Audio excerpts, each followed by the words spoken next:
Pakistan national assembly से इस वक्त की अहम खबर सामने आ रही है कि डिलिमिटेशन कमीशन की रिपोर्ट को पाकिस्तान नेशनल असेंबली में डिस्कस किया गया, जिसके बाद डिलिमिटेशन कमीशन के बहाने डेमोग्राफी चेंज करने का मामला पाकिस्तानी असेंबली ने सामने रखा। इधर आपको याद होगा कि ओआईसी का इजलास भी हुआ था और ओआईसी ने भी डिलिमिटेशन को किस तरीके से कहा था कि यहां पर डेमोग्राफिक चेंज की जा रही है, और उसके फौरन बाद वजारत खारजा ने बाज़ाब्ता तौर पर ब्रीफिंग करते हुए ओआईसी के उस स्टेटमेंट को मुस्तरद किया था। वहीं पर इस वक्त की अहम तरीन बड़ी खबर है, जहां पाकिस्तान नेशनल असेंबली में डिलिमिटेशन के पूरे प्रोसेस को डिबेट में लाया गया था। उस पर भारत सरकार ने जबरदस्त टिप्पणी की है और भारत सरकार की तरफ से यह मुस्तरद कर दिया गया है जो रेजोल्यूशन, जो करारदाद पाकिस्तान नेशनल असेंबली के अंदर पास की गई थी, और यह कह दिया गया कि जम्मू कश्मीर भारत का अंदरूनी मामला है और यहां पर किसी को भी मुदाखलत की कोई इजाजत नहीं दी जाएगी। यानी ओआईसी के बाद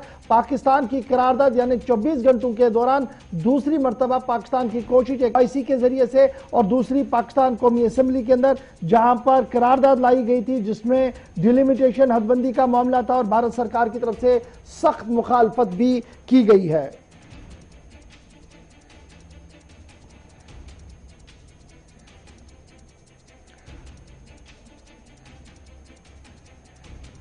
बड़ी बात हम आपको बता रहे हैं कि पाकिस्तान नेशनल असेंबली के अंदर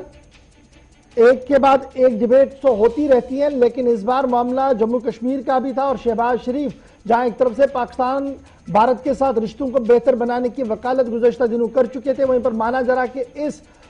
रेजोल्यूशन के आने के बाद, इस करारदाद को लाने के बाद भारत पाकिस्तान के रिश्ते मजीद तलखियों के अंदर चले जा सकते हैं, क्योंकि भारत सरकार की तरफ से मौक़िफ़ इंतहाई सख्त इस्तेमाल किया गया है। हिलाल हमारे साथ ज्वाइन कर चुके हैं। हिलाल, क्या कुछ मजीद खबर है? पहले खबर यह थी कि ओआईसी का इजलास हुआ और ओआईसी के इजलास में भी पाकिस्तान ने जहां हदबंदी का मामला रखा था तो वहां पर रिपोर्ट सामने आई और उस बयान का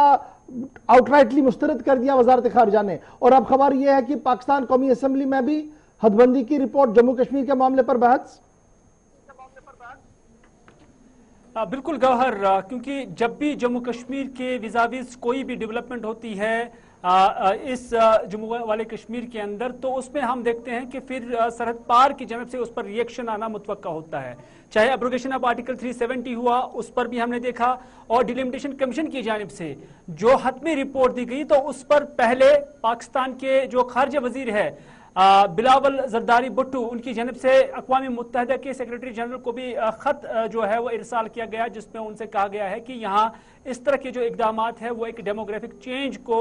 अमलन दिखाने के लिए या उसको अमलाने के लिए ये एक कदम हो सकता है। तो इस तरह से पाकिस्तान ने उसे एक एहतजाज के तौर पर अक़वाम मुत्तहिदा में भी वो दरख्वास्त जो है दायर की है एक चिट्ठी की सूरत में। लेकिन उसके फौरन बाद ही हमने देखा कि 12 तारीख को बाज़ाब्ता तौर पर पाकिस्तान की नेशनल असेंबली जो बुलाई गई थी, और उसमें हमने देखा कि नेशनल असेंबली के अंदर जो है एक रेजोल्यूशन, एक करारदाद पास की गई है जो मुत्तफिका तौर पर पास की गई है, और उसमें भी इस मुंह के खिलाफ जो है उस वक्त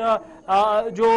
करारदाद पास की गई है। लेकिन आज के डेट में इसे भारत सरकार की जानब से एक बार फिर मुस्तरद किया गया और ये कहा गया, जैसे इससे पहले भी कहा जाता कि जम्मू कश्मीर के अंदर जो कोई भी डिसीजन लिया जाता है वो भारत का एक अंदरूनी मसला है और इस पर वो कोई भी फैसला ले सकते हैं, और इस पर पाकिस्तान हो या कोई और मुल्क हो, उन्हें इस पर इंटरवीन करने की कोई जरूरत नहीं है। क्योंकि हालिया दिनों हमने देखा कि अक़वाम मुत्तहिदा नहीं बल्कि जो ओआईसी है, जो इस्लामिक ममालिक की जो तंजीम है,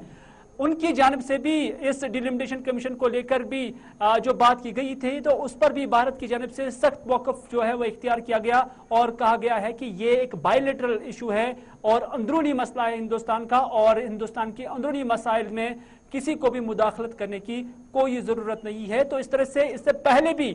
इस तरह के बयानात भारत सरकार की जानब से, खारजा वजारत की जानब से दिए जाते थे जब जम्मू कश्मीर के बारे में कोई डिसीजन लिया जाता था, और आज एक बार फिर उस मौक़िफ़ में काफी सख्ती जो है वो एक बार फिर बरती गई है। बहुत बहुत शुक्रिया हमारे साथ हिलाल, हमारे साथ ज्वाइन करने के लिए और बताने के लिए। भारत सरकार की तरफ से मौक़िफ़ जो है वो सख्त कर दिया। बताते हैं